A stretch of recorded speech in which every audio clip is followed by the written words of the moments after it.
Bonsoir à toutes et à tous. Alors, tout d'abord, au nom du Geneva University Investment Club que je représente ce soir et d'Unitech, je tiens à vous remercier de votre présence à cette séance d'ouverture de la Semaine mondiale de l'entrepreneuriat à l'Université de Genève, donc qui débute aujourd'hui et qui se terminera vendredi, donc en fin de semaine. Je ferai un bref descriptif à la fin de la séance de tout ce qui va se dérouler pendant cette semaine. Alors, la conférence de ce soir sera décomposée en plusieurs parties. Donc, il y aura une partie officielle avec 3 intervenants, puis sera suivie de la vision d'un étudiant donc, qui donnera sa vision sur l'entrepreneuriat et qui parlera de son projet qu'il est en train de réaliser. Puis prendra place notre orateur principal, Raphaël Demjan. Suivra une séance de questions-réponses et après, bien sûr, vous serez tous invités à un cocktail offert par la promotion économique, que je remercie au nom d'Unitech et du club d'investissement. Donc, comme vous avez pu le constater, en rentrant dans la salle, vous avez tous reçu un petit papier avec un numéro. Donc, à la fin de la séance, il y aura un tirage au sort pour gagner une carte postale numérotée qui a fait le tour du monde avec Raphaël et qui a été tamponnée donc, par tous les continents et qui est signée également par lui. Donc, ça aura lieu en fin de séance. Sans plus tarder, après une brève introduction, je cède la parole à M. Jean-Luc Vetet, vice-recteur de notre université.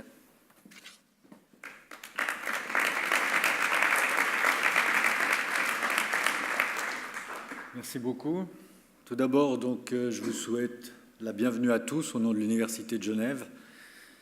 C'est la deuxième année que l'Université de Genève participe à cette semaine de l'entrepreneurship. Une initiative qui, je le rappelle, regroupe plus de 120 pays de par le monde afin de promouvoir l'esprit d'initiative. Et en ces temps difficiles économiquement, il est important de soutenir l'esprit d'initiative. Cette année, cette manifestation sera co-organisée avec le service de la promotion économique et l'ONU, que je remercie. Et pour l'université, différents acteurs ont travaillé à l'organisation de cette journée. Tout d'abord, le bureau de transfert de technologie Unitech, qui, comme l'année passée, s'est beaucoup investi dans l'organisation de cette manifestation. Et là, j'aimerais particulièrement remercier son directeur, Laurent Miéville, et son équipe, Chantal Loz, Mathias Kuhn et Amélia Weber. J'aimerais aussi remercier les différentes associations d'étudiants qui ont œuvré à l'organisation de cette journée. C'est eux qui ont fait cette semaine et qui ont établi le programme.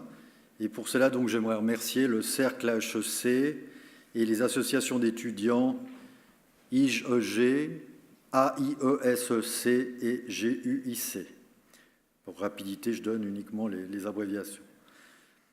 Cette semaine sera faite de différentes conférences, de différents événements, d'ateliers, d'un concours qui doit donner à toutes et à tous l'envie de se lancer dans la création d'entreprises, dans la création de projets.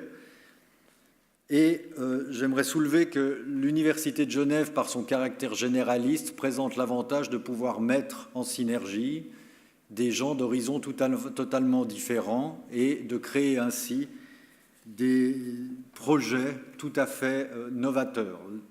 Pour preuve, l'an passé, nous avons eu des projets qui regroupaient par exemple des gens de lettres et des gens de HEC ou encore des gens de géographie et de droit.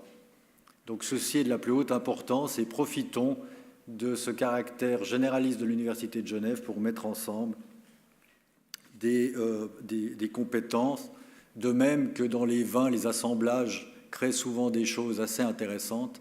Je pense que là aussi, avec les différentes facultés de notre université, nous pouvons faire des assemblages qui auront un certain goût. Donc, je remercie encore une fois les différentes associations d'étudiants pour organiser cette journée. Encore une fois, le service Unitech, le service de la promotion économique et l'ONU, et je vous souhaite à toutes et à tous une excellente semaine. Merci.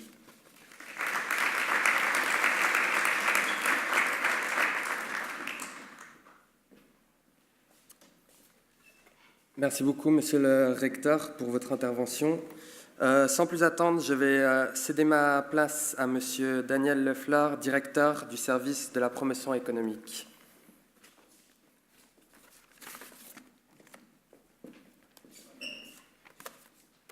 Chères étudiantes, chers étudiants, mesdames et messieurs, je suis particulièrement heureux d'être parmi vous aujourd'hui et d'avoir la possibilité de m'exprimer à l'ouverture de la semaine sur l'entrepreneurship.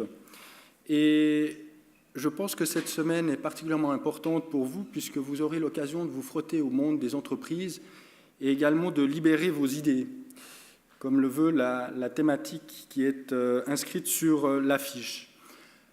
Pourquoi la promotion économique? Pourquoi le service de la promotion économique soutient cette semaine de l'entrepreneuriat qui pour nous est essentielle?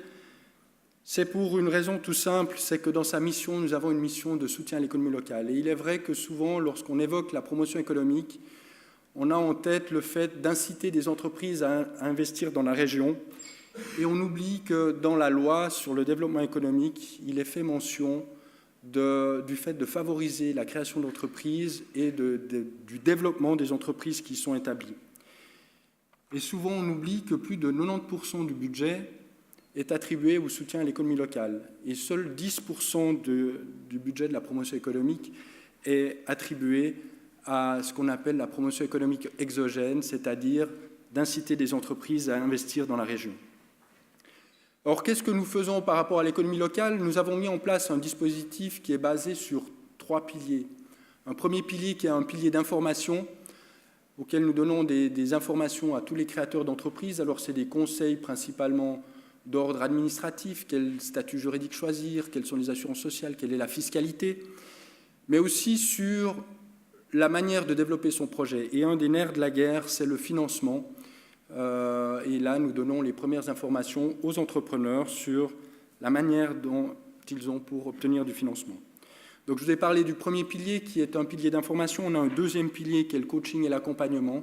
Et là, nous avons mis en place un dispositif de soutien aux entreprises qui permet aux entrepreneurs d'avoir un soutien de personnes expérimentées. Et ça, c'est un soutien qui est essentiel. Et le troisième pilier, last but not least, c'est le financement avec la Fondation d'aide aux entreprises qui permet de fournir aux entreprises, aux entrepreneurs, un financement à hauteur de 4 millions de francs suisses. Alors, quels sont les défis auxquels nous sommes confrontés et ces défis s'inscrivent parfaitement dans la semaine que vous allez vivre? On a une compétition croissante des places économiques. Et je crois qu'on ne peut dissocier la promotion économique exogène de la promotion économique endogène. Le tout est intimement lié et pour être fort, il faut développer un savoir-faire et des talents. Et c'est à ce niveau-là que, je dirais, cette semaine est particulièrement importante pour nous, car elle permet justement de vous sensibiliser au talent, à l'esprit d'entrepreneur, à l'autonomie, à la flexibilité nécessaire pour développer des idées. Aussi, nous focalisons, c'est peut-être 2 points qui sont importants aussi. Il faut dire que nous devons focaliser avec les conditions cadres que nous connaissons dans la région. Nous devons focaliser nos activités sur des activités à forte valeur ajoutée, car la concurrence est de plus en plus féroce, notamment au niveau des pays émergents qui bénéficient de coûts nettement inférieurs. Et puis ensuite, c'est de favoriser le maintien de standards de qualité, notamment dans l'horlogerie où nous travaillons sur le poinçon de Genève afin de maintenir des standards de qualité qui sont également partie intégrante de l'image que nous désirons véhiculer. Alors peut-être, et je terminerai par ces éléments-là, quels sont les objectifs du service de la promotion économique au travers de cette semaine de l'entrepreneuriat? C'est tout d'abord de susciter la volonté d'entreprendre. Et je crois que dans un monde où les technologies et les événements se bousculent, il est important de créer des gens qui sont flexibles, autonomes et qui vont appliquer ce savoir-faire non seulement en créant leur propre entreprise, mais aussi au sein de l'entreprise. Et je crois que le critère ou les caractéristiques de l'entrepreneur sont non seulement importantes pour ceux qui veulent développer leur entreprise, mais également pour ceux qui vont travailler dans des grandes structures, puisqu'on demande de plus en plus aux gens d'être créatifs, d'être autonomes et d'être flexibles. Donc, nous allons continuer au niveau de notre service de soutenir la création d'entreprises, comme je vous l'ai dit, au travers de conseils, mais aussi en créant des plateformes d'échange, plateformes thématiques, notamment au niveau des biotechnologies ou des technologies de l'information, mais également des plateformes d'échange entre les multinationales et les PME, parce que nous croyons qu'il est faux d'opposer ces deux mondes, mais plutôt de créer des ponts afin de favoriser le développement et l'éclosion de nouvelles idées et des plateformes générales pour favoriser les rencontres. Et nous croyons que, également cette semaine, mais aussi tous les événements dans lesquels vous avez la possibilité de rencontrer des gens de différentes visions, de différentes natures, sont importantes pour le développement et l'éclosion de nouvelles idées. Je vous remercie de votre attention et je vous souhaite une semaine pleine de succès. Merci de votre attention.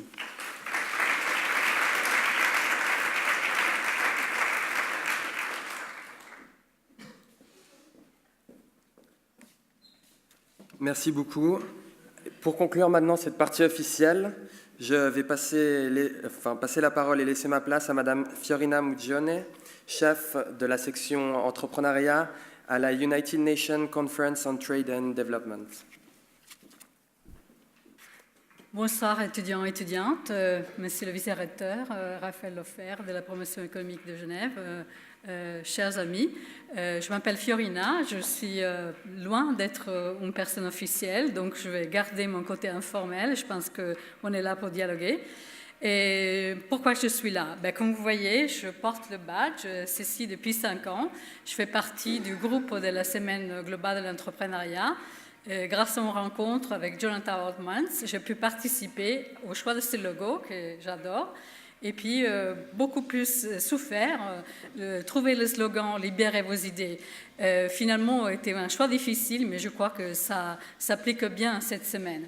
La première personne que j'ai contactée sur Genève, c'était Daniel Loffer.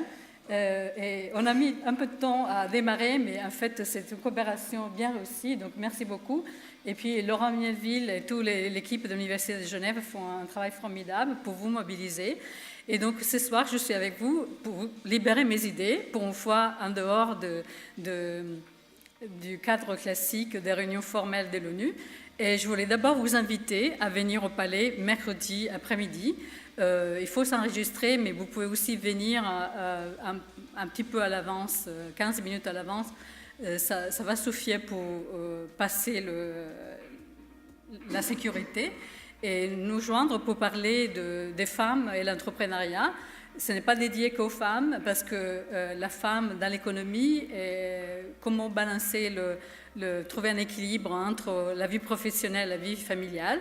Et là, vous voyez défiler une série d'entrepreneuses qu'on a aidées dans notre programme pour l'entrepreneuriat en 34 pays dans le monde. Et donc, vous pouvez discuter avec certaines de ces femmes et vous pouvez aussi dialoguer avec les autres agences des Nations Unies qui sont en partenariat ici, que je représente. Donc, on est toute la communauté des Nations Unies regroupée pour un événement qui souhaite être porte ouverte et dédié aux jeunes, surtout parce que la semaine globale est vraiment pour vous. Et donc, j'ai dit pourquoi nous lançons pas ensemble des idées. Je crois qu'on en a un peu discuté entre nous. En fait, c'est un peu triste de se voir que pendant une semaine dans l'année. Donc, je suis venue à vous porter quelques notes pour pouvoir engager un travail un peu plus en profondeur pendant l'année, qui pourrait aussi relier les associations d'étudiants, les Nations Unies, la promotion économique de Genève, etc. Et Raphaël et son équipe, s'il le souhaite. Et on a dit que réveiller l'esprit de l'entrepreneuriat, ce n'est pas seulement pour créer une entreprise, c'est pour créer un projet. Si vous voyez la passion et l'enthousiasme que Raphaël a mis, il va vous expliquer, pour lancer ce projet, c'est un projet d'entrepreneuriat. Ce n'est pas seulement créer une entreprise, c'est vraiment vivre ses passions, engager une idée et la transformer en action. Ça, c'est l'esprit de l'entrepreneuriat. Et pour sensibiliser, pour le porter plus près des jeunes, vu que c'est à peu près 40% des entreprises et des projets sont initiés avant 30 ans. Donc, il vous reste quand même un peu de temps, mais pas trop. Il faut s'engager. Donc, mon idée, c'est pourquoi nous ne créons pas une maison de l'entrepreneuriat à l'Université de Genève qui pourrait être un bureau virtuel qui serait en fonction pendant toute l'année où de temps en temps, on pourrait relier tous les événements qui prennent déjà lieu, par exemple les dialogues TED ou d'autres interventions sur ce thème de la passion, des idées, etc., pour pouvoir avoir un fil qui nous réunit pendant l'année. Et puis aussi engager en réflexion sur l'éducation et l'entrepreneuriat, parce que je pense que dans vos études, vous êtes quand même confronté à un système un peu rigide où il faut passer des examens, etc. Mais libérer les idées, ça signifie d'avoir un projet concret. Donc peut-être stimuler une réflexion dans tous les différentes thèmes que vous traitez pendant vos études et de trouver un projet concret qu'on pourrait mener ensemble. Un de ces projets pourrait être la semaine globale, l'organisation, pour vous engager plus à fond, mais aussi d'autres idées que vous pouvez avoir envie de réaliser en groupe ou en entrant en relation, en réseau avec la communauté des Nations Unies et d'autres partenaires, vous pouvez avoir un appui pour les réaliser. Donc voilà, j'ai libéré 2 idées, c'est pas beaucoup, mais au moins ça lance un peu le débat. Et puis je vous invite à nouveau à nous rejoindre le mercredi pour la séance à l'ONU, et puis de nous rester en contact si effectivement on peut créer la maison de l'entrepreneuriat de manière virtuelle ou physique. S'il y a un espace à l'intérieur de l'université, c'est encore plus sympa de pouvoir avoir un lieu de rencontre, mais aujourd'hui avec les réseaux sociaux et avec beaucoup d'autres engagements virtuels, on peut aussi se réunir dans une communauté sans avoir besoin d'avoir un point de rencontre fixe. Ça peut tourner. Et puis moi, de ce qui est de mon groupe, de mon réseau aux Nations Unies, je vous ouvre les portes toute l'année pour vous inviter au fur et à mesure qu'on a des événements sur Genève ou dans d'autres pays, si vous avez la chance de voyager, soit pour le tourisme ou soit pour vos études, pour pouvoir connaître la réalité de ces femmes et ces jeunes entrepreneurs autour du monde. Et vous verrez que c'est pas seulement pour gagner de l'argent, c'est souvent aussi pour réaliser votre passion. Et je crois que c'est beau de vivre une vie où vos envies et vos passions deviennent aussi votre source de richesse et d'intensité dans votre parcours aussi professionnel. Donc, ne cherchez pas un emploi, cherchez à vous réaliser en tant que personne. Je sais que c'est difficile et que vous avez beaucoup de peur. J'étais là aussi dans les bancs pas si longtemps en arrière. Et je sais que on a beaucoup peur de tout quand on est jeune, mais c'est aussi là qu'on trouve les sources d'inspiration pour aller au-delà de vos peurs et de vivre vraiment la réalité d'une vie accomplie dans tous les côtés. Et je vous souhaite beaucoup de chance pour votre avenir. Merci et à mercredi.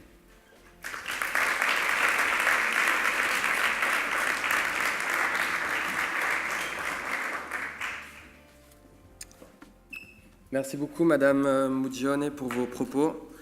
C'est ainsi que s'achève la partie officielle de la conférence. Tout de suite, je vais laisser la parole à Arnaud Velti, membre alumni du Geneva University Investment Club, en première année en master en finance à l'Université de Neuchâtel, pour le traditionnel discours d'un étudiant qui va vous communiquer sa vision sur l'entrepreneuriat. Bonsoir à tous, mesdames et messieurs, chers élèves, chers étudiants. Ça me fait très plaisir d'être ici. J'aimerais remercier le Geneva University Investment Club d'avoir invité. Geoffrey Ciroli, qui est le président du Geneva University Investment Club, m'a appelé il y a tout juste une semaine pour me proposer de faire cette intervention ce soir. Et ça m'a profondément touché parce qu'il y a un an, j'étais à votre place face à Raphaël Domjane, justement, qui est présent aussi ici ce soir, qui était diffusé au travers d'une vidéo qui a été tournée à bord de son bateau, au milieu de l'océan Indien, si je me trompe. Et aussi, face à moi, il y avait Daniel Borel, que vous connaissez tous, c'est le fondateur de la société informatique Logitech, qui ont tous deux fait des discours incroyables, très inspirants pour moi, sur leurs aventures respectives et exceptionnelles en tant qu'entrepreneurs. En effet, l'entrepreneuriat, pour moi, c'est avant tout une aventure. Pour ma part, ça a débuté en 2010, alors que j'étais étudiant ici en deuxième année d'HEC. Je l'ai fait ça avec un ami très proche, Louis Siamine, c'est aussi un ancien étudiant ici à l'Université de Genève, avec qui on partageait tous les deux certain amour pour un style musical qui est de hip-hop et qui était assez méconnu du public genevois. Et nous partageons aussi une certaine vision pour la ville de Genève, c'est-à-dire apporter une petite offre de l'événementiel à travers ce genre musical qui ont pensé à avoir un grand succès parmi les jeunes et même un peu tout le monde. Je dis bien une vision pour la ville de Genève et je vais revenir un peu sur ce thème plus tard. C'est après donc plusieurs jours de réflexion avec cet ami Louis que nous avons mis en place cette association Supreme Heights avec laquelle on promouvoit aujourd'hui dans la Suisse romande et puis même partout en Europe ce genre musical de hip-hop particulier. Donc nous avons commencé par essayer de se lancer dans l'événementiel à Genève qui n'était pas terrible, enfin je pense que vous savez tous, c'est pas top en ce moment, en engageant des DJ locaux pour faire des soirées dans des bars ou d'autres salles, tout en essayant de contacter des artistes de plus grande pointure en vue de faire un projet, un événement de plus grande taille sur Genève. Et avec le plus grand plaisir, on est entré en contact avec des artistes allemands, JR et PH7, pour qui on était déjà très, très fans et qui a été très connu dans le monde musical allemand et surtout aux États-Unis. Donc c'était assez impressionnant pour nous d'essayer de négocier avec eux sur certains projets, surtout qu'on n'avait aucune reconnaissance ni expérience dans le monde de l'industrie de la musique. Et malgré cela, on est arrivé à une collaboration très solide qui a mené en 2011 à un contrat de collaboration pour ce projet qui était le leur, d'un nouvel album où nous avons en fait financé la production de cet album. En échange, on obtenait tous les droits exclusifs de vente pour cet album qui s'appelle My Favorite Demons, qui a été également produit en collaboration avec deux collectifs de rappeurs, Broken English et St. Joe Louis, qui sont des collectifs américains du New Jersey. Donc maintenant, actuellement sous le label Supreme Heights, nous distribuons cet article en format vinyle surtout en Suisse romande, en Allemagne beaucoup, et aux États-Unis, en France, et on a même eu quelques ventes en Pologne, ce qui était assez impressionnant pour nous. Concernant maintenant notre vision, que je vous avais dit, de la ville de Genève, c'est très important d'également apporter un gros événement pour les jeunes et pour l'événementiel. Et nous avons, la semaine passée, il y a quelques jours, le 20 octobre, organisé une soirée avec la venue de ces Allemands, JRPH7, qui a eu un grand succès. C'était un de mes moments favoris dans cette aventure Supreme Heights. Pour revenir à présent à la vue de l'entrepreneuriat depuis les bancs de l'université, si je peux dire, c'est très important pour moi, et ça l'est toujours, de mettre en pratique ce que j'apprends en cours, en parallèle de mes études, pour deux raisons majeures.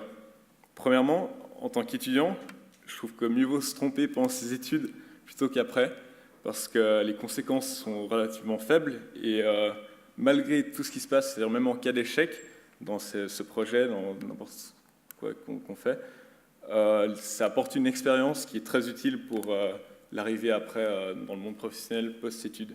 Deuxièmement aussi, en tant qu'étudiant, on bénéficie et on dispose d'un esprit ouvert et créatif et candide qui suscite chez les professionnels, quand on s'adresse à eux pour faire un projet, une certaine envie et voire même un intérêt pour nous, voire peut-être de la jalousie, je ne sais pas, qui est très propice pour mettre en place des projets. Et pour nous, ça nous a beaucoup aidé dans ce cas-là. Comme je vous ai dit, le projet Supreme Heights, c'était avant tout né d'une vision, et j'aimerais mettre vraiment l'accent sur ce terme, parce que, à mon avis, c'est indispensable chez tout entrepreneur. C'est pas juste un objectif que l'entrepreneur doit se fixer, ou un but, mais non plus une passion qu'il exerce pour un domaine, mais bien un mélange de ces deux concepts qui soutient fortement avec une grande motivation. Et bien évidemment, il faut m'entendre correctement, je ne dis pas qu'il faut être un grand visionnaire tel un Steve Jobs ou un Bill Gates pour être entrepreneur, mais juste faire preuve d'une certaine capacité d'observation. Dans mon cas, c'était de voir que la ville de Genève pouvait facilement faire mieux en termes d'offres d'événementiel ou d'offres musicales. Et puis, l'entrepreneur doit aussi savoir faire face à ses émotions, garder son sang-froid et une objectivité face à certaines opportunités ou des possibilités de croissance. et qu'avec ces différentes choses, le succès est juste à portée de main, il faut juste se lancer à fond, quoi. Aujourd'hui, je trouve au XXIe siècle, on a la chance, et spécialement en Suisse, on a la chance d'avoir des accès faciles aux technologies, comme les réseaux sociaux et Internet, tout ça, les supports institutionnels divers, comme la promotion, service de la promotion économique. Et en tant qu'étudiant, un esprit critique sur le fonctionnement divers des choses. Et les opportunités n'ont jamais été aussi nombreuses pour se lancer.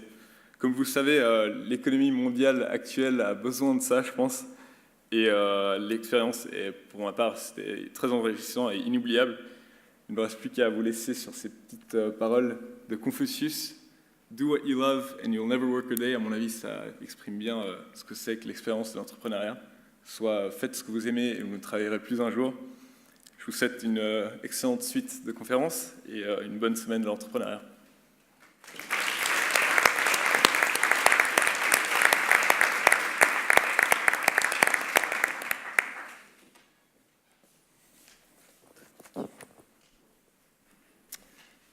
Merci Arnaud pour ton discours et ta vision de l'entrepreneuriat. Et maintenant, partons tous à l'aventure. Le 27 septembre 2010, le MS Turanor Planète Solar quitte le port de Monaco pour un tour du monde de 584 jours, 23 heures et 31 minutes, à la seule force de l'énergie solaire. Cette aventure restera donc marquée dans l'histoire comme le premier tour du monde à la seule force de l'énergie solaire.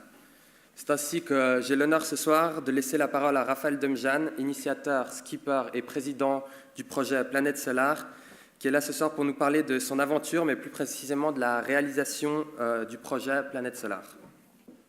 Ce bateau que vous voyez là, il fait la même taille que Planète Solar. Ça veut dire qu'il fait à peu près 30 mètres de long, il fait le même poids, 90 tonnes, il va à la même vitesse que Planète Solar, environ 10 nœuds de vitesse maximum, mais pour aller à cette vitesse, il lui faut 2000 chevaux. Qu'est-ce que ça veut dire? Ça veut dire que si vous voulez réaliser le tour du monde avec ce bateau à l'énergie du soleil, il vous faut environ 5000 à 6000 mètres carrés de panneaux solaires. Donc vous imaginez bien que ce n'est pas possible. Et c'est là où, au début de notre aventure, au début de l'aventure Planète Solar, il a fallu avoir cette audace un petit peu d'entreprendre, d'innover. Et qu'est-ce que ça implique? Ça implique de ne pas avoir peur de l'échec.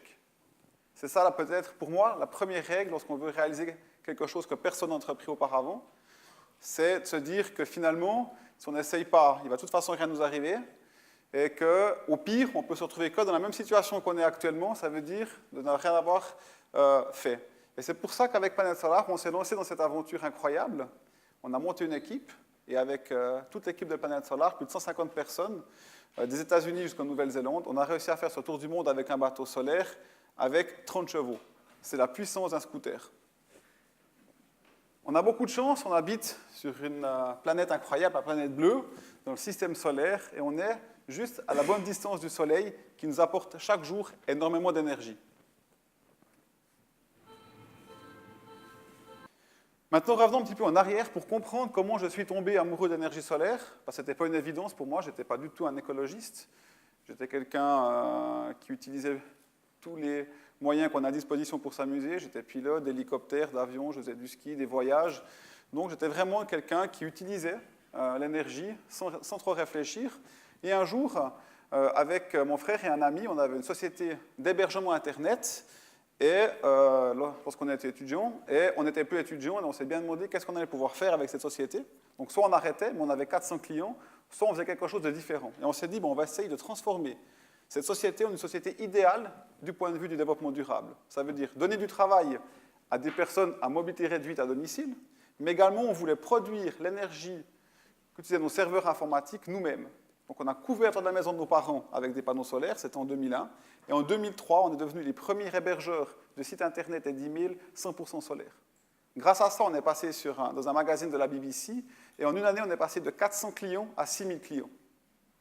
Donc non seulement, à ce moment-là, j'ai constaté qu'on avait l'énergie pour changer, j'ai pu constater qu'on avait la technologie pour changer, et qu'en plus, si on appliquait ces deux principes, on pouvait également augmenter notre capacité industrielle, augmenter notre rendement d'une entreprise comme notre petite société Horus.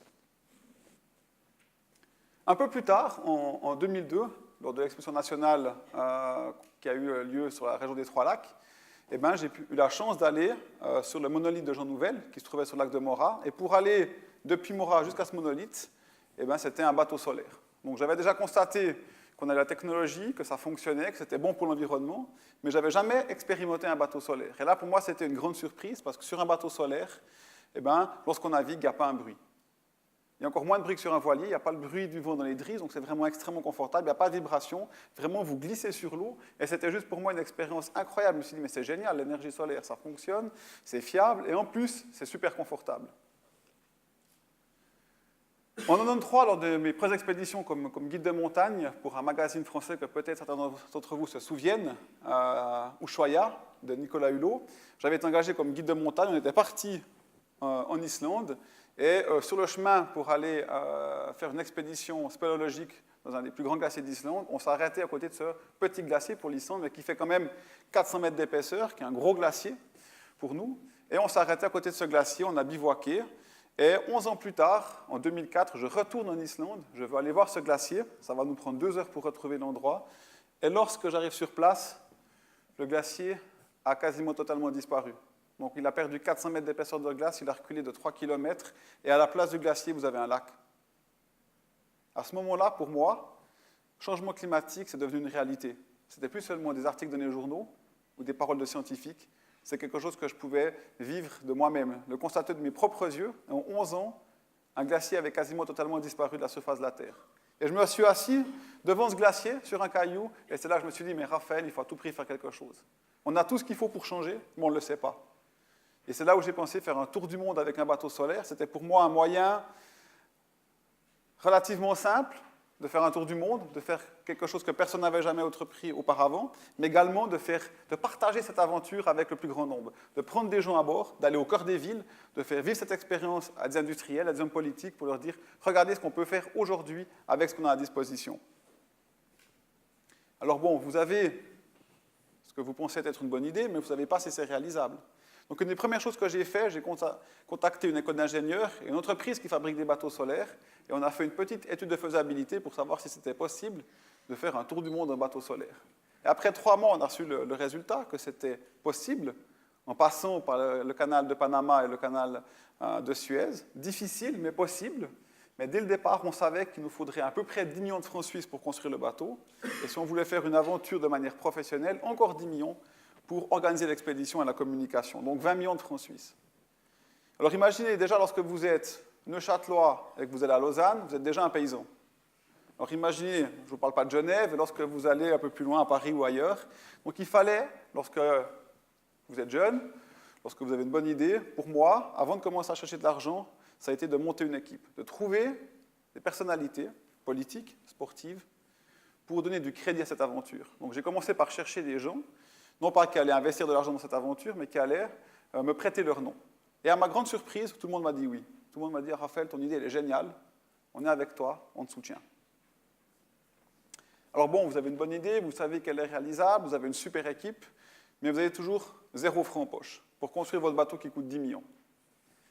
Et je vais avoir beaucoup de chance, je vais rencontrer un visionnaire, un industriel allemand, qui investit beaucoup dans l'énergie solaire, qui est un des pionniers de l'énergie solaire en Allemagne, Imo Streuer. Et on va partager un peu cette vision de faire un tour du monde en bateau solaire. On va se retrouver dans une gare en Allemagne, on va manger une salade ensemble. Et à la fin de notre rencontre, il va me dire « Écoute Raphaël, c'est une super idée, je vais t'aider, mais je ne vais pas te donner de l'argent, je vais te financer la construction du bateau.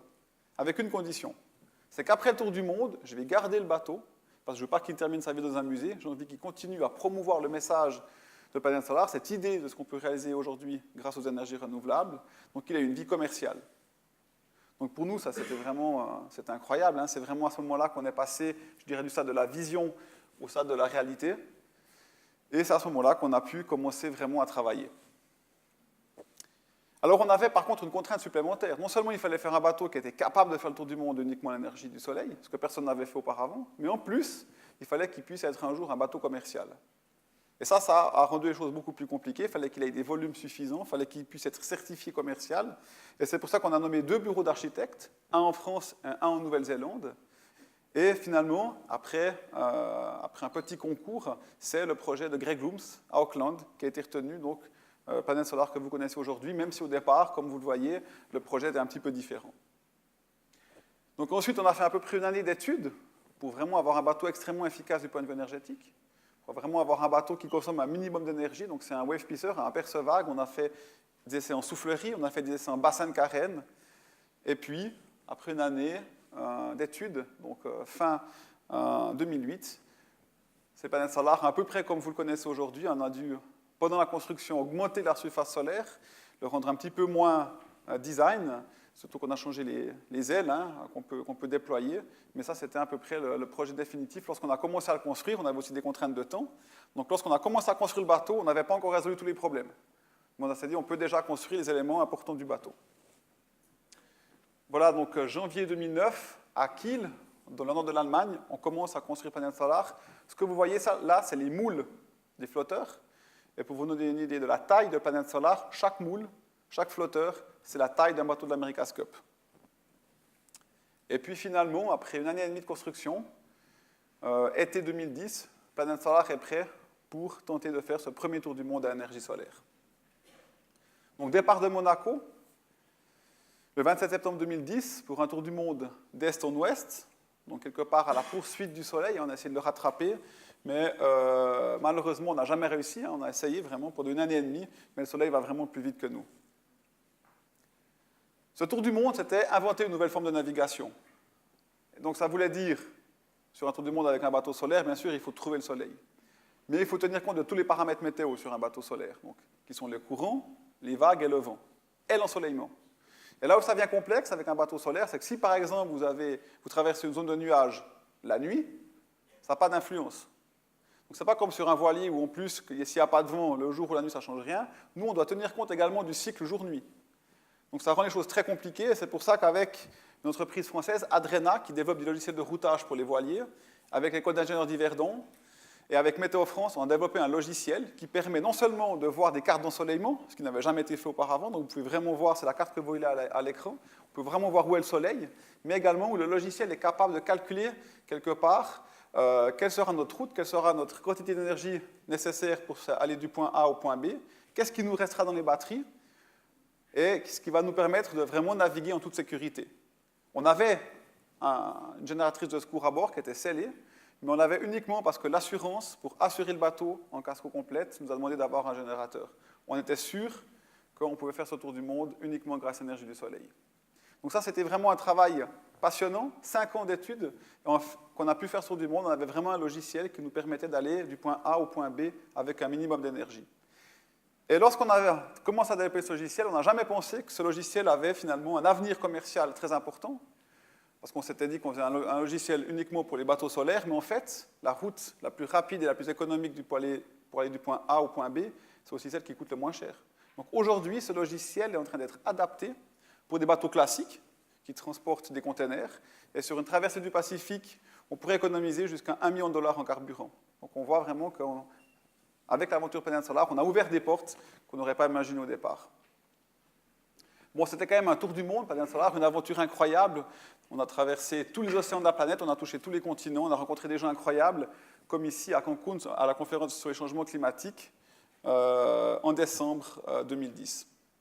On a aussi rencontré des enfants, c'était aussi ça un petit peu le but de Planet Solar, c'était aller vers les enfants, vers les générations du futur, leur montrer ce qu'on peut faire aujourd'hui, et aussi leur amener un message d'optimisme. Aujourd'hui, je pense que pour les jeunes générations, c'est difficile.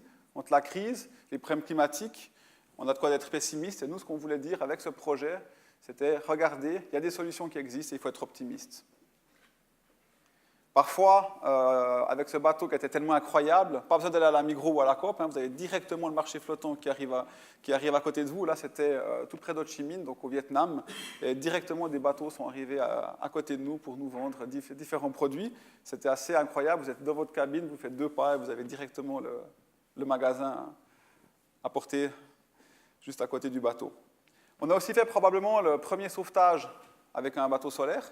Donc ce bateau que vous voyez là, c'est un bateau de pêcheur, un bateau classique qui fonctionne au mazout et qui se trouve à peu près à 500 km des côtes du Vietnam, au milieu du golfe de Bengale, donc entre la Thaïlande et le Sri Lanka. Et puis, ces gens commencent à nous faire des signes, on s'est demandé ce qui se passait, on s'est approché, lorsqu'ils ont commencé à enlever leurs t-shirts, on s'est vraiment posé des questions, ils étaient à court d'eau douce à bord de leur bateau. Donc on leur apportait de l'eau douce, et c'était quelque chose, pour nous en tout cas, d'assez incroyable, c'est-à-dire finalement c'est un bateau solaire qui vient aider un bateau classique qui fonctionne au mazout. Et ensuite, ces gens très sympathiques ont voulu nous offrir tous leurs poissons qu'ils avaient à bord. Ils en avaient à peu près pour 150 kilos, donc il a fallu leur expliquer que nous, sur notre grand bateau, on n'était que 4 et que moi, je ne mange pas de poisson, donc ça faisait un petit peu trop. On a fait aussi des navigations extraordinaires, comme la traversée du canal de Panama, qui était la première navigation transcontinentale solaire. Donc là, vraiment, vous êtes sur un lac. C'est la seule fois, d'ailleurs, où on a navigué sur un lac et on a pris de l'altitude. Avec les écluses, on était à peu près 30 mètres au-dessus du niveau de la mer. Et vous traversez le lac Gatun, vous passez à côté quasiment des montagnes. C'était vraiment une navigation extraordinaire. Vous allez de l'Atlantique au Pacifique. Là, c'est les écluses Miraflores, juste avant le Pacifique. Et là, vous savez aussi qu'il y a 18 000 km à parcourir avant de rejoindre l'Australie. Et tout ça à 10 km/h de vitesse moyenne. Donc ça prend un certain temps. On a aussi parfois rencontré des animaux très sympathiques. Ici, c'est des phoques aux Galapagos. On a fait un autre sauvetage. On a traversé une zone de déchets entre Panama et les Galapagos, à peu près une zone de déchets de 200 km. Il y en a des beaucoup plus grandes. Et ça veut vraiment dire que vous êtes quasiment dans une poubelle. Et au milieu de cette zone de déchets, en fin de journée, on a aperçu une tortue qui était prisonnière d'une bouée avec un cordage. On s'est mis à l'eau avec Jens. Elle s'est laissée faire. On a pu couper le cordage qui la retenait.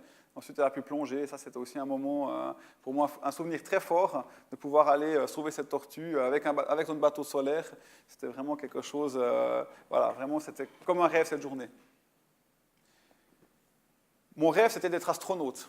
Et de faire le tour du monde sur un bateau solaire, c'est quelque chose d'extraordinaire. Et imaginez lorsque, par exemple, vous naviguez des Galapagos jusqu'aux Marquises, c'est 6000 km non-stop.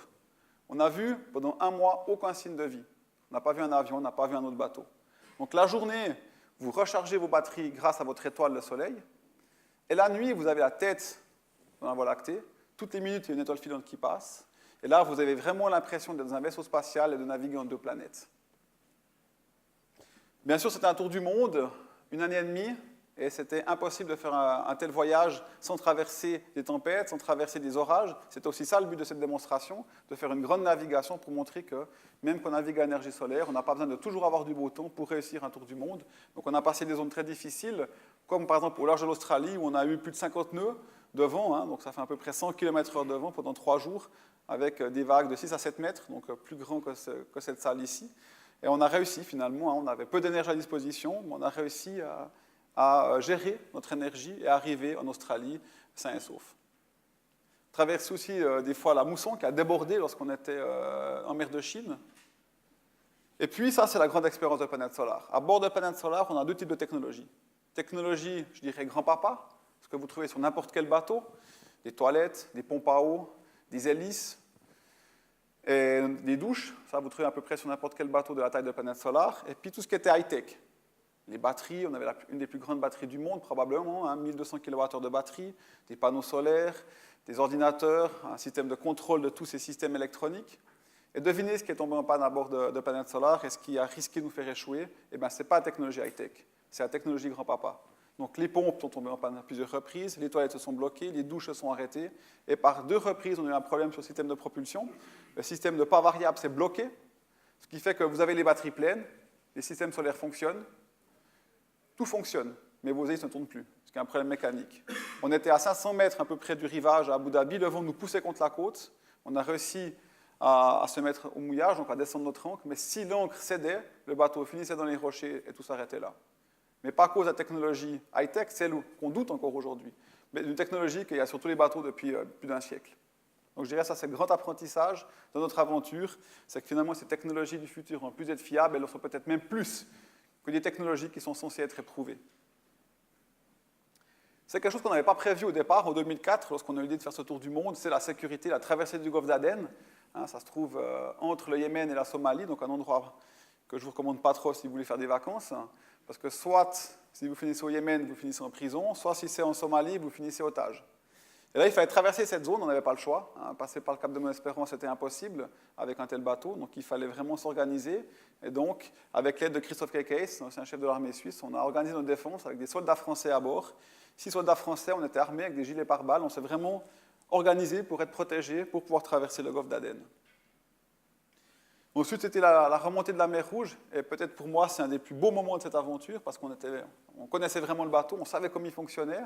En plus, ça faisait quasiment 2 ans qu'on vivait ensemble, on était devenus quasiment une famille à bord, et c'était une navigation extraordinaire. Il y avait des conditions qui étaient relativement difficiles, avec du vent qui venait du nord, donc du vent défavorable.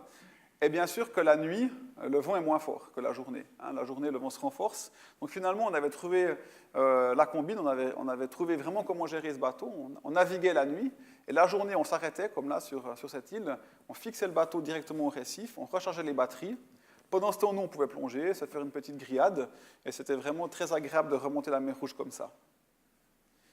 Aussi en mer Rouge, un de nos parrains, c'était Albert Falco, l'ancien capitaine de la Calypso, et ça avait été une de nos idées, un de nos buts, de pouvoir aller sur le village de Précontinent 2, au large du Soudan, un village où, il y a un peu plus de 50 ans maintenant, des hommes avaient vécu pendant un mois sous la mer, dont Albert Falco. Malheureusement, Albert Falco, à ce moment-là, était trop malade, depuis il nous a quittés, mais on a pu aller 50 ans plus tard, avec Planète Solar, là où était la Calypso, puis on a pu plonger sur le village Précontinent 2. La photo que vous voyez là, c'est l'ancien garage pour la soucoupe plongeante de l'équipe Cousteau.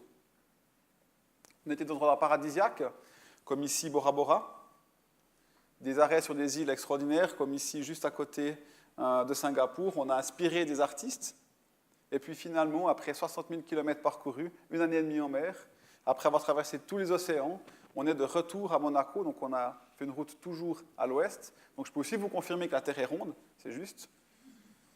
Et nous voilà qui passons cette dernière ligne de longitude. Et ça, c'est aussi un des buts de l'aventure Planète Solar. On voulait respecter les règles les plus sévères de ce tour du monde pour vraiment faire le premier tour du monde à l'énergie solaire et qu'il soit incontestable.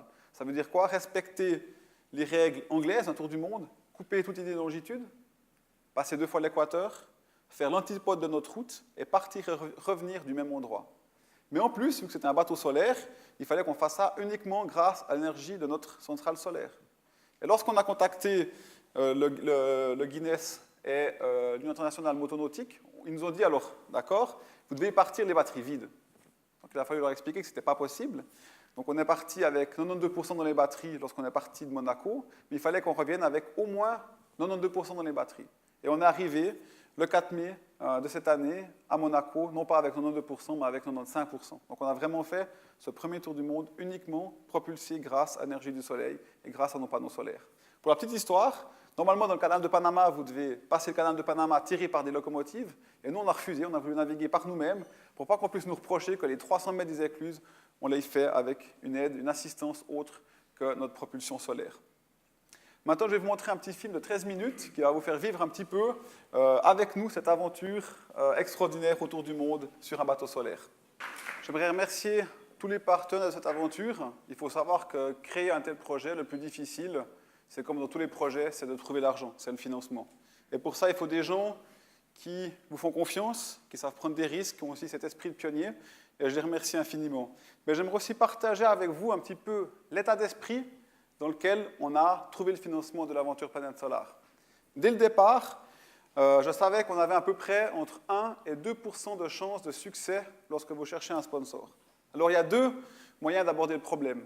Soit lorsque vous recevez des réponses négatives, vous commencez à devenir pessimiste et vous n'allez jamais trouver le financement, ou alors, ce qui était mon cas, j'ai réfléchi de manière optimiste et j'ai essayé d'utiliser les statistiques à notre avantage. Donc je me suis dit, statistiquement parlant, plus on a de réponses négatives, plus on a la chance de trouver un sponsor. Et c'est comme ça qu'on a réussi. Mais j'aimerais aussi remercier toute l'équipe de Planète Solar, tous les gens qui ont contribué à réaliser cette aventure, et tout particulièrement les autres membres d'équipage, Patrick, Jens, Christian et Erwan, qui ont vécu 1 année et demie avec moi, et avec qui on a réalisé ce tour du monde ensemble. C'était pour moi vraiment incroyable d'être avec cette équipe. C'était la première fois qu'avec des gens au départ de cette aventure, je ne connaissais pas. Après quelques temps, je me suis dit, on a vraiment une équipe incroyable. Quoi qu'il nous arrive, on réussira à affronter les problèmes, les difficultés. On est vraiment capable de tout réussir ensemble. Moi, j'aimerais vous dire qu'il faut être optimiste, qu'il n'est pas trop tard pour changer, qu'il n'est jamais trop tard pour changer. Jules Verne a dit, l'homme sera un jour capable de tout détruire ou de tout sauvegarder. Moi, je suis sûr qu'on est capable du meilleur, qu'on peut tout sauvegarder et qu'on sera capable de déjouer un autre pronostic d'un homme de génie, Albert Einstein, qui a dit « Le monde ne sera pas détruit par ceux qui font le mal, mais par ceux qui le regardent sans rien faire. » C'est pour ça qu'en général, je ne termine jamais mes conférences par « merci », mais par « s'il vous plaît ». S'il vous plaît et bonne chance. Mais l'aventure, non, ce n'est pas terminé, ce soir exceptionnellement, parce que cette aventure continue. Hein, l'aventure de ce bateau solaire continue, et pour ça, il y a une personne qui est ici ce soir avec nous, qui s'appelle Martin Benisto, qui est professeur à l'Université de Genève, et qui a eu une idée incroyable d'utiliser ce bateau pour faire quelque chose dont il va vous parler ce soir. Merci Martin.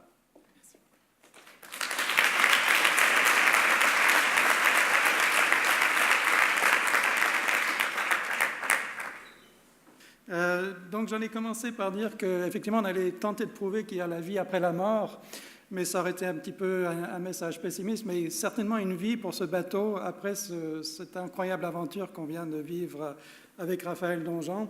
Et l'idée maintenant, c'est de montrer que le bateau peut également, maintenant qu'il a démontré la faisabilité de ce tour du monde absolument extraordinaire, c'est qu'il peut peut-être servir à des expéditions scientifiques également. Merci beaucoup. Et donc, à peu près au moment où Planète Solar arrivait au terme de son voyage à Monaco, on était déjà en train de réfléchir à quel type d'expédition scientifique on pouvait monter.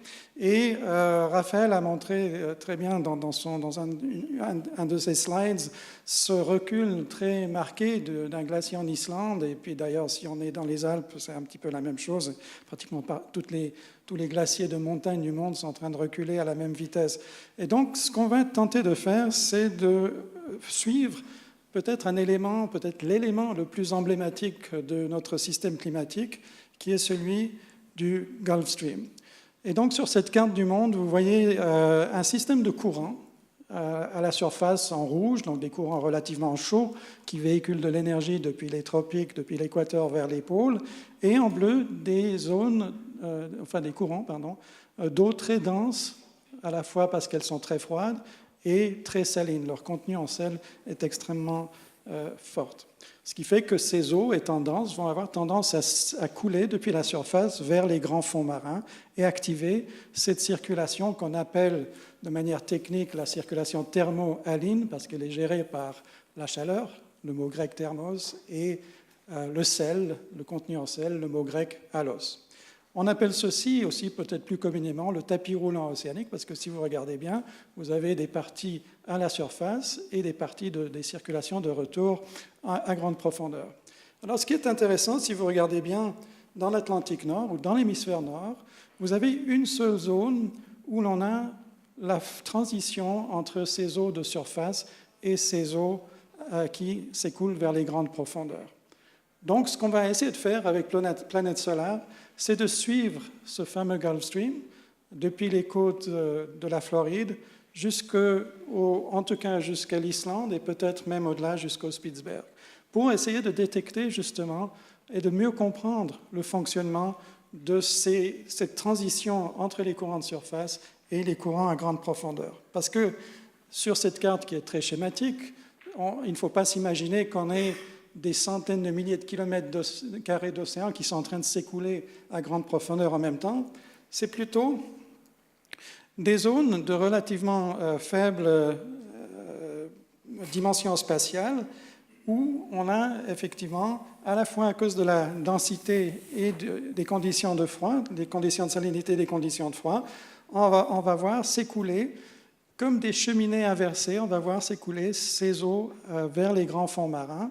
Alors, sur une surface qui s'étale entre l'Islande, le Spitzberg et le Groenland, on a des dizaines et des dizaines ou des centaines et des centaines de ces cheminées inversées qui vont transférer les eaux de surface vers les grands fonds marins. Le problème étant qu'on les détecte très mal à l'aide de satellites parce que ce sont des éléments de dimension relativement faibles, de quelques centaines de mètres à quelques kilomètres de diamètre, au grand maximum, une dizaine de kilomètres de diamètre. Donc il faut effectivement aller sur place pour essayer de détecter leur présence et de voir comment ces échanges se font entre la surface et les grands fonds marins. Donc les objectifs sont à la fois scientifiques. On va essayer d'utiliser le bateau solaire, et vous verrez pourquoi dans un tout petit moment, pourquoi ce bateau-là en particulier, pour mieux comprendre ces mécanismes d'échange entre les eaux relativement chaudes à la surface et les eaux qui actionnent ces grands courants en profondeur. On va procéder à des mesures innovantes, inédites par technologie laser. Donc, on est en train de travailler avec des collègues de l'Institut de physique, ici à l'Université de Genève, parce qu'avec la technologie laser, on peut détecter des très petites particules, à la fois chimiques ou biologiques. Ça peut être du phytoplancton, ça peut être différents micro-organismes marins, qui chacune ont leur signature particulière par rapport à la masse d'eau dans laquelle elles se trouvent. Donc imaginez qu'on est en train de détecter pendant plusieurs dizaines de kilomètres un type de phytoplancton, et tout d'un coup, on bascule vers une autre espèce. Cette autre espèce nous indiquerait qu'on se trouve effectivement dans une autre masse d'eau, et peut-être ces masses d'eau qui sont en train de s'écouler vers les grands fonds marins. Alors pourquoi est-ce que c'est important de mieux comprendre ces mécanismes? Imaginez un tapis roulant qui commence à se gripper, le mécanisme qui se grippe pour X raisons. Eh bien, vous avez tout le système qui pourrait s'arrêter. Eh bien, dans cette image que vous avez vue précédemment, des grands courants océaniques, effectivement, si pour une raison ou pour une autre, cette formation d'eau profonde qui se trouve, disons, entre l'Islande et le Groenland, devait être perturbée, peut-être par le réchauffement climatique, eh bien, ce n'est pas juste le Gulf Stream qui aurait des impacts, c'est à la limite tout le système climatique mondial.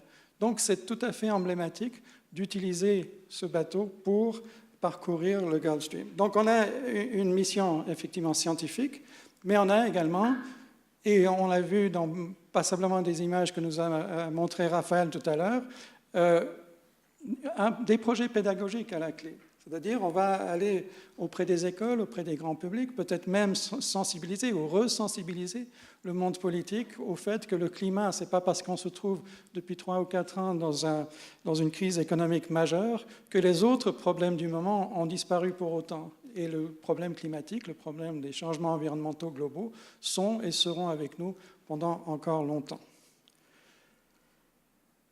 Alors l'intérêt du bateau solaire, c'est que c'est un bateau à zéro émission de polluants. Et pourquoi est-ce que c'est important dans le type de mesures que l'on veut faire?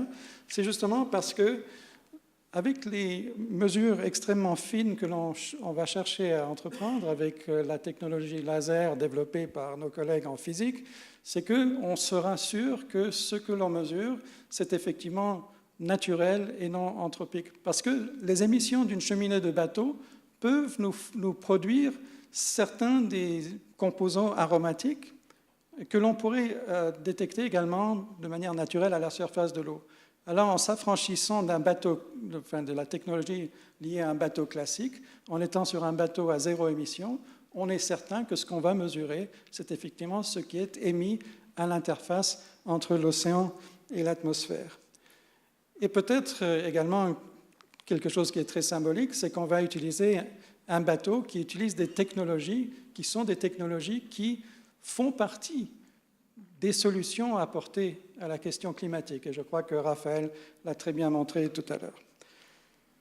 Donc, très rapidement, si tout se passe comme on l'espère, le bateau devrait partir vers la mi-mai l'année prochaine avec différentes escales où on fera des manifestations pédagogiques, de relations publiques, également changer d'équipage, en tout cas équipage scientifique, pour arriver, on l'espère, au Spitzberg vers le début du mois de juillet, si les conditions de glace et les conditions de froid le permettent, et terminer cette aventure, en tout cas pour cette partie scientifique du Gulf Stream, à Londres vers le début du mois d'août de l'année prochaine. Donc une expédition d'environ 3 mois qui va, je pense, faire parler d'elle, non seulement sur le plan scientifique, mais aussi, et on l'espère, sur le plan plutôt pédagogique. Voilà, donc vous allez certainement en entendre parler plus dans les semaines qui viennent, au fur et à mesure que cette expédition va se concrétiser. Sur différents sites de l'Uni de Genève, on trouve déjà des références à cette expédition, avec peut-être un tout petit peu plus de détails que ce que je vous ai montré ce soir en quelques minutes. Merci beaucoup de votre attention. Je m'appelle Geoffrey Surly, je serai donc votre modérateur ce soir pour la dernière partie de la conférence, qui sera la partie discussions et questions qu'on pourra poser aux différents intervenants. Donc il y aura un micro qui passera à travers les travées, un micro main libre avec lequel vous pourrez poser vos questions à Raphaël Domjane, au professeur Beniston ou même aux autres intervenants comme Arnaud ou au premier si vous le souhaitez. Donc peut-être que je vais commencer cette séance de questions en posant la première question à Raphaël Domjane. Donc avec les étudiants qu'il y a ce soir et tous les jeunes qu'il y a ce soir, quels seraient, avec votre expérience et votre tour du monde que vous avez vécu, vos principaux conseils ou même avertissements que vous donneriez à nous, jeunes entrepreneurs, si j'ose dire, pour se lancer et réaliser nos projets? Je dirais ne jamais écouter les gens qui vous disent que ce n'est pas possible. Vous y croire.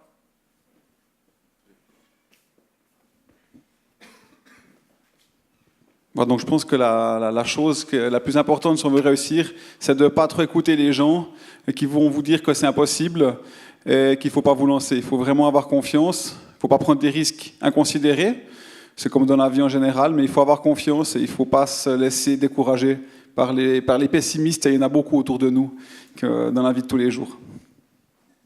Ok, merci. Est-ce que quelqu'un aurait d'autres questions? Bonsoir. Tout d'abord, merci beaucoup pour cette conférence, Monsieur Domjane. Je voulais vous poser une question. Comment est-ce que vous organisez, en fait, depuis le bateau, tout l'aspect publicitaire, tout l'aspect de la promotion à travers votre voyage? C'est qu'on voit que vous êtes arrivé parfois dans les ports et qu'on vous connaissait. C'est qu'il y avait une sorte de comité d'accueil. Comment est-ce que vous aviez organisé tout ça? Voilà, donc je dirais il y avait deux manières de gérer la communication, je dirais l'organisation de la communication bien sûr, mais du marketing et aussi l'organisation générale de Planète Solar. Alors tout d'abord, il y avait un premier niveau, lorsqu'on était principalement à l'autre bout du monde, seul dans le Pacifique Sud, donc là on se débrouillait un peu tout seul, parce qu'on était vraiment loin de tout. Et donc c'est le capitaine ou moi-même, principalement moi-même, on s'occupait directement depuis Planète Solar. On avait Internet, on avait le téléphone, on était comme au bureau et on s'organisait avec des partenaires qui étaient sur place, différents de nos partenaires, on organisait la communication depuis le bateau. Et ensuite, lorsqu'on était sur des escales plus importantes, que ce soit Miami, Cancun, toutes les étapes qu'on a fait en Asie, là on a une équipe qui était à Yverdon-les-Bains, l'équipe de Planète Solar, avec des professionnels de la communication, avec nos partenaires qui organisaient finalement des escales avec le soutien de la Confédération de présence suisse tout au long de ce tour du monde, donc à Hong Kong par exemple, à Singapour. Et j'aurais une autre question. Quel est le meilleur moment ou le plus beau souvenir que vous avez de votre voyage? Pour moi, un des meilleurs moments, c'est la traversée du Pacifique, je dirais, c'est le canal de Panama, c'est les Marquises. Si une fois vous voulez aller en voyage, vous avez des sous à dépenser, il faut aller aux Marquises, vous êtes au milieu du Pacifique, c'est un endroit totalement magique, vous êtes perdu dans des eaux turquoises, il n'y a pas un touriste, l'eau est chaude, il fait beau tous les jours. C'est vraiment un bon endroit. Et d'être là avec un bateau solaire, c'était juste, c'est très difficile à expliquer, parce que c'était vraiment, chaque jour, c'était juste extraordinaire. Merci. Oui, bonjour. Déjà, je voulais vous remercier donc, pour cette conférence. J'aurais une petite question. Moi, ça concerne les brevets par rapport aux technologies. Je voulais savoir si vous avez breveté quelque chose et si cela vous permet actuellement de tirer profit de cela. Alors, ce qu'il faut savoir, c'est que moi, je suis un éco-aventurier. Et lorsqu'on est éco-aventurier, il y a deux règles qui sont très importantes. Si on veut que notre message ait la force la plus importante, c'est vraiment un impact maximum, c'est de ne pas faire de politique et de ne pas être un businessman. Ça veut dire de ne pas essayer de gagner quelque chose par rapport à quelque chose dont on fait la promotion, parce que sinon, le message perd de sa force. Donc, si vous voulez, je ne fais pas de politique et on n'était pas là pour faire du business. Donc, on n'a pas fait de brevet, mais on a travaillé avec des entreprises qui, eux, ont déposé des brevets. Il y a un brevet sur le système qui gère les panneaux solaires, de l'entreprise DriveTech qui se trouve à Bienne, et Adrena qui a développé ce logiciel de routage solaire, qui ont les brevets de ce logiciel qu'on a développé ensemble. Et eux, on espère qu'ils vont pouvoir faire du profit, qu'ils vont utiliser ce logiciel et faire des développements, je dirais, futurs, comme on le voit maintenant avec des bateaux plus traditionnels, puis qui vont gagner de l'argent et surtout protéger notre planète. Mais ce n'était pas notre mission à nous, Planète Solar. Merci. Est-ce que quelqu'un aurait encore... je l'aime là-haut. Bonsoir. Moi, je voulais vous demander si vous avez pensé à la constitution d'une industrie de production des bateaux solaires pour les clients privés. Pas pour faire du business, mais pour améliorer ce qui sont les bateaux dans le monde, car on sait qu'ils sont très polluants. Et les bateaux solaires pour des croisières privées ou comme ça ferait du bien. Alors de nouveau, c'est vrai que nous, on a fait une éco-aventure. Le but, c'est de donner une impulsion. Donc, ce n'est pas nous qui construisons des bateaux solaires, ce n'est pas notre but, ce n'est pas notre mission. Mais ce qu'on espère avec ce projet, il y a des entreprises qui existent déjà depuis très longtemps qui font des bateaux solaires. Et ce qu'on espère, c'est qu'avec cette réalisation, avec cette démonstration, on a permis non seulement de donner une impulsion, de montrer aux utilisateurs, aux futurs utilisateurs, que finalement cette technologie, elle est fiable, elle est performante, elle est aussi fiable qu'un bateau classique, et qu'on va également donner finalement une impulsion au monde économique, aux constructeurs de bateaux, leur dire, mais regardez, là, il existe un truc incroyable, vous avez peut-être de l'argent à gagner, faites des bateaux solaires. Donc on espère qu'on a en tout cas donné une petite impulsion. Pour vous donner un exemple, lorsqu'on était au Sri Lanka, par exemple, et au Tonga, ils ont bien compris l'intérêt qu'il y a dans les bateaux solaires. Ils ont des flottes très importantes de petits bateaux de pêche. Et lorsque le prix du pétrole monte, ils sont tout simplement pris à la gorge. Ils ont des niveaux de vie qui sont bien inférieurs aux nôtres, ce qui veut dire qu'ils ne peuvent plus, il n'y a plus aucun intérêt économique à aller pêcher du poisson parce que le prix de l'énergie coûte plus cher que ce qu'ils pourront vendre leur poisson. Et lorsque vous leur montrez ce type de technologie, ils se rendent compte, on pourrait faire des bateaux, ils naviguent 2 heures le matin, ils restent sur place et ils rentrent le soir, 2 heures de navigation, dans des endroits où il y a beaucoup de soleil. Donc c'est là qu'on voit que dans ces pays-là, d'ailleurs, le prix de l'utilisation d'un bateau solaire est déjà moins cher que le prix de l'utilisation d'un bateau classique.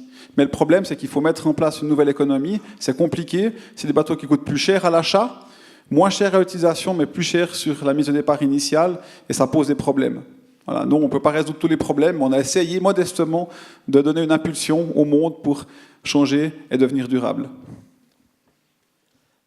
Bonjour, merci beaucoup pour cette présentation. Et j'aurais une question peut-être un peu plus technique. On dit souvent que quand on est à la mer, on prend un coup de soleil à cause du soleil, mais aussi à cause du reflet du soleil sur la mer. Et là, sur votre bateau, c'est une question qui est basée sur la curiosité uniquement. Pourquoi vous n'avez pas, par exemple, retourné des panneaux solaires pour bénéficier à la fois du reflet du soleil et du soleil ça fait Donc voilà, donc ça c'est une question qu'on s'est aussi posée, donc de savoir s'il y avait un intérêt à utiliser l'albédo de la surface de l'eau. Alors très vite, on a quand même eu des résultats. Il faut savoir que Solar Impulse avait aussi pensé à ce problème. On était en contact avec eux. Eux, en plus, c'était des nuages, donc c'est plus blanc.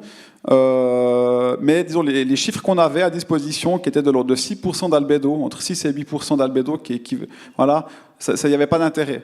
Mais on a quand même voulu tester, donc on a mis 2 capteurs qui nous permettent de voir quel était, si vous voulez, l'ensoleillement qu'il y avait sous les ailes de Planète Solar, et en fait on était à même pas 6%. Ça dépend de la position. Il faut savoir de toute façon, lorsque vous naviguez d'est en ouest, il y a un côté qui est ensoleillé et l'autre côté qui est toujours dans l'ombre.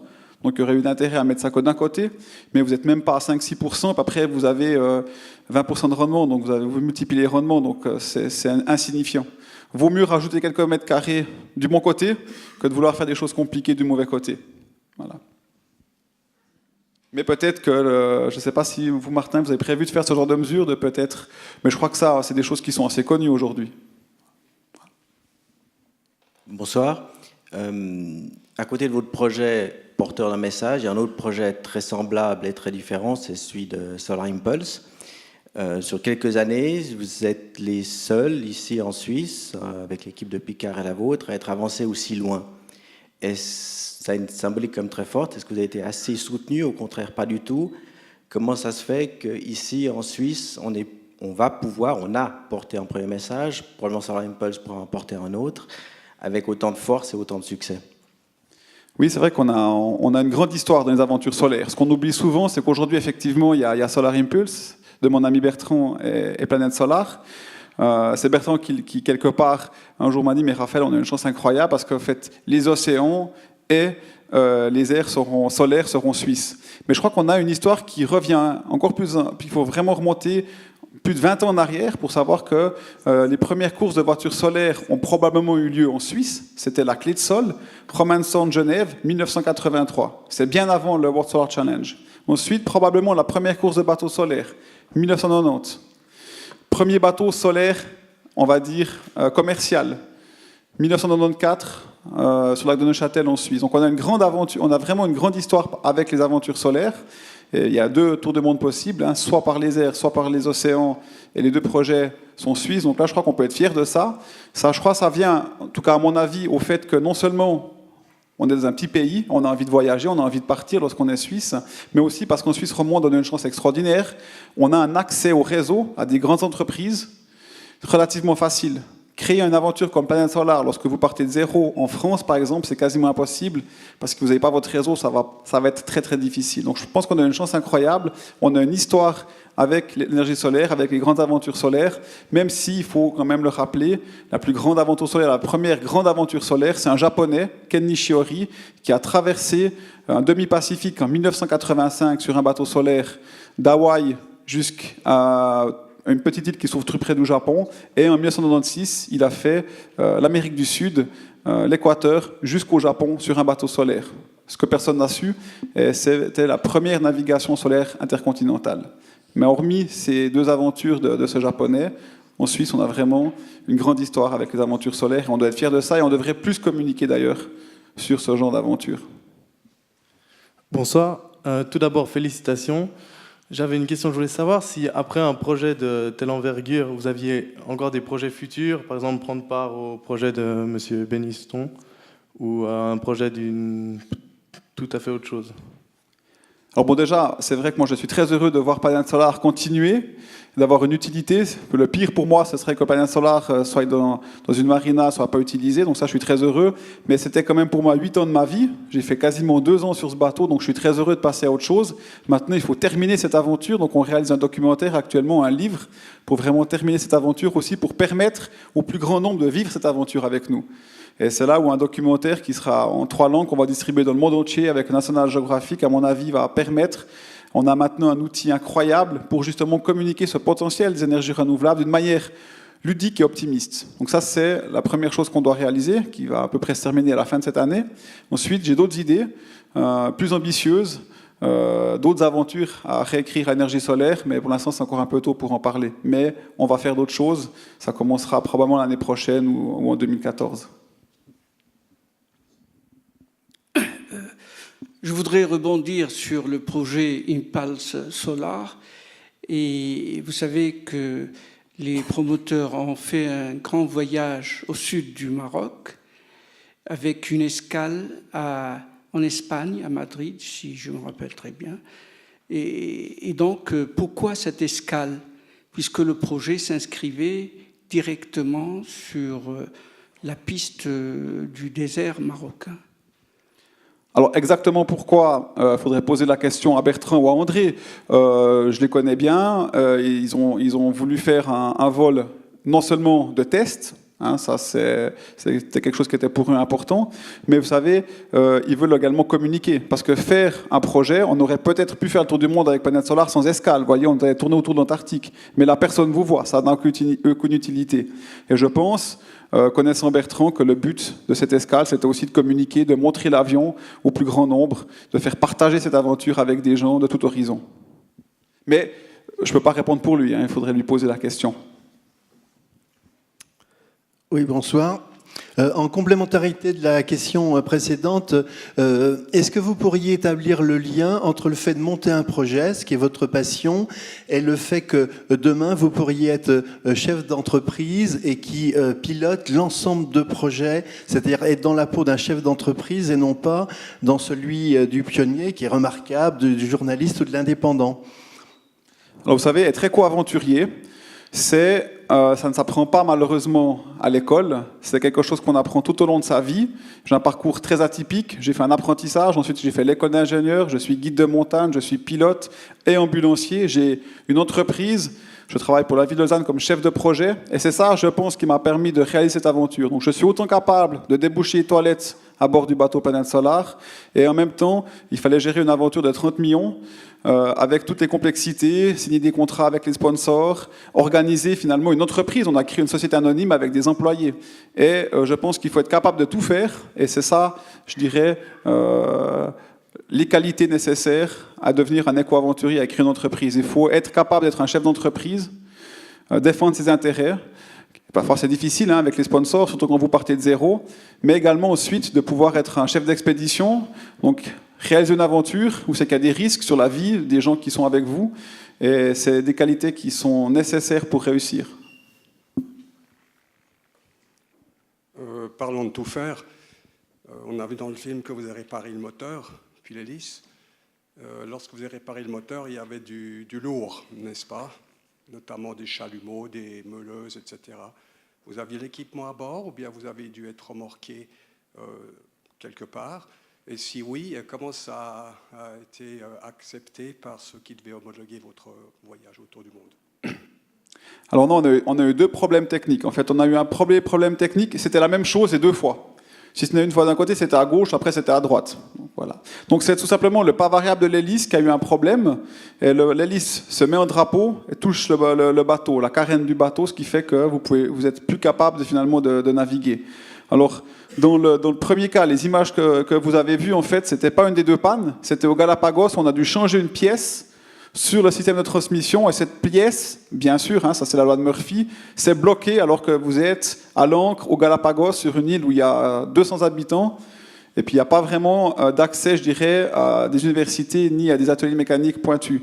Et là, on a eu la chance, on était à l'ancre et on a pu réparer, on a trouvé un atelier de mécanique, on a trouvé une fraiseuse pour réparer les panneaux solaires sans devoir si vous voulez, le remorquer. La deuxième panne qu'on a eue à Bora Bora, on était en train de dériver dans l'océan Pacifique, on a dérivé pendant près de 12 heures, on a réussi à réparer par nos propres moyens et à rentrer à Bora Bora et à réparer. Et à Abu Dhabi, en fait, on a demandé un remorqueur, alors peut-être heureusement, mais en fait les remorqueurs à Abu Dhabi, ils sortent que lorsqu'il fait beau. Les gardes-côtes aussi. On les a appelés, Captain, vous êtes fou là, il y a trop de vent, on ne vient pas. Donc on a dû se débrouiller seul, on a pu réparer par nos propres moyens, avec le matériel qu'on avait à bord, revenir à quai à Abu Dhabi, et là on a fait venir des techniciens d'Europe pour réparer. Donc on n'a jamais été remorqué avec Planète Solar. On a essayé, mais personne n'est venu nous remorquer. Bravo, en tout cas ça m'a impressionné, vous touchez. Merci. Vous touchez au point de vue mécanique. Mais c'est là qu'on voit quand même que c'était surprenant, c'était un grand apprentissage pour nous. On était vraiment en colère, parce que quand même un problème mécanique, on est quand même censé savoir maîtriser la mécanique. Vous avez une première fois un problème, alors vous réparez le problème, vous trouvez des solutions et vous changez tout le système à Singapour, vous vous dites cette fois-ci ça va fonctionner, et vous avez un deuxième problème sur le même système, une deuxième fois, tout ça pour un boulon qui était mal serré. Donc c'est peut-être aussi le grand apprentissage de cette aventure. Je crois qu'aujourd'hui la technologie, elle est fiable, et en tout cas la technologie de demain est déjà plus fiable que la technologie de nos grands-parents. Voilà, on va peut-être passer aux 2-3 dernières questions. Moi, j'ai une question pour Martin. Est-ce que vous auriez fait ce projet s'il n'y avait pas eu Planète Solar? Je pense que non, effectivement. D'une part parce que je suis plutôt quelqu'un qui a la tête dans l'atmosphère que dans les océans. Mais c'est clair qu'on est conscient que l'océan, c'est le grand régulateur thermique de notre planète, et l'occasion était trop belle pour laisser passer cette occasion, justement. Donc, quand Planète Solar nous a contacté l'UNI, et puis Didier Rabou m'a contacté moi, c'était presque une boutade. J'ai dit, comme ça, au téléphone à Didier, j'ai dit, mais on pourrait aller faire une croisière sur le Gulf Stream. Et puis, ayant dit ça, je dis, mais attends, donne-moi une nuit et je te donnerai des arguments scientifiques. Et c'est comme ça que ça a démarré, quoi. Merci. Peut-être la dernière question. Je voulais juste savoir, en fait, est-ce que vous avez utilisé d'autres... Enfin, pour créer le bateau, etc., vous avez dû utiliser des énergies? Est-ce que vous avez pu mesurer combien d'énergie vous avez utilisé ou pas du tout? Alors oui, on a mesuré ça, on a fait une étude avec MyClimate. Et je dois vous dire que, d'ailleurs, on n'a pas eu de chance, en fait, parce qu'il faut savoir que l'année où on a construit Planète Solar, c'était l'année où il a fait le plus froid à Kiel. Donc, lorsqu'on a commencé à construire le bateau là-bas, le patron du chantier m'a dit, Raphaël, tu t'inquiètes pas, ici, il n'y a jamais de neige.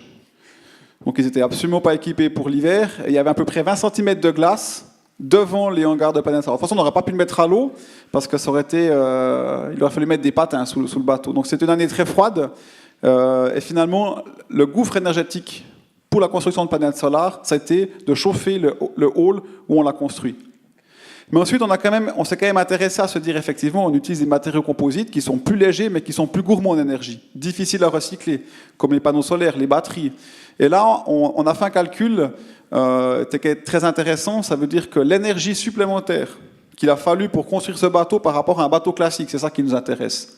Eh bien, si vous naviguez avec ce bateau, donc si vous l'utilisez, il faut à peu près 18 mois d'utilisation pour récupérer l'énergie supplémentaire qu'il a fallu pour le construire. Ensuite, c'est du gain. Donc c'est là qu'on voit que le cycle de vie, alors que c'est un prototype, on peut faire beaucoup mieux que ce bateau-là. Aujourd'hui, je pense qu'on peut faire un bateau 2 fois moins cher, 2 fois plus léger, qui va 2 fois plus vite. Parce qu'on a d'autres technologies, parce qu'on a énormément appris sur ce projet, et on pourrait donc aussi améliorer ce bilan énergétique. Mais c'est vrai qu'il faut se poser la question, et je pense que ce qui serait intéressant aujourd'hui, c'est de, par exemple, imaginer, là on a utilisé des matériaux composites, mais je pense qu'il existe peut-être d'autres matériaux, ou simplement l'utilisation du bois, revenir au bois. Le bois peut être très léger, peut être très efficace, et c'est finalement de la biomasse. Donc je pense qu'il y a encore des choses à découvrir, mais nous on a essayé de faire un premier projet. On ne dit pas qu'on a révolutionné la planète, on a essayé de faire quelque chose, mais il y a encore beaucoup à faire. On est au début de quelque chose là, ça c'est clair. Voilà, alors merci à tous et à toutes pour vos questions. Merci à Raphaël et à professeur Beniston pour leurs réponses. Je vais peut-être laisser encore la place à Mickaël pour clôturer cette conférence. Et je vous invite tous à poursuivre la discussion après à l'apéritif qui est donné dehors. Tout d'abord, avant de conclure cette séance, on voulait, comme on l'a dit au début, il y a un tirage au sort. Donc je vais demander à Raphaël de venir juste tirer un papier, donc j'espère que personne n'est parti. Donc il s'agit d'une carte postale, comme j'ai dit, qui a fait le tour du monde avec Raphaël, qui a été tamponnée sur tous les continents et qui est signée par lui-même.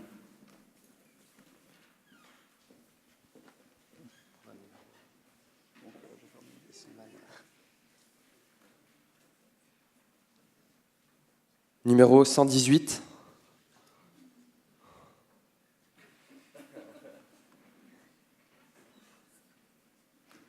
Il y en a qui ont perdu leur papier ou... Non, suivant, pas de chance.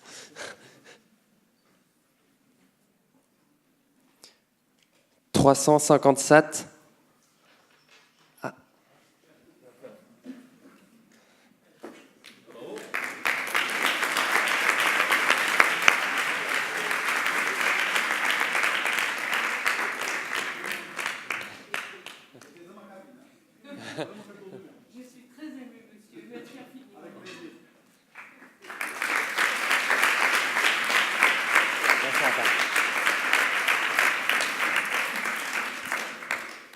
Ainsi s'achève cette conférence d'ouverture de la Semaine mondiale de l'entrepreneuriat.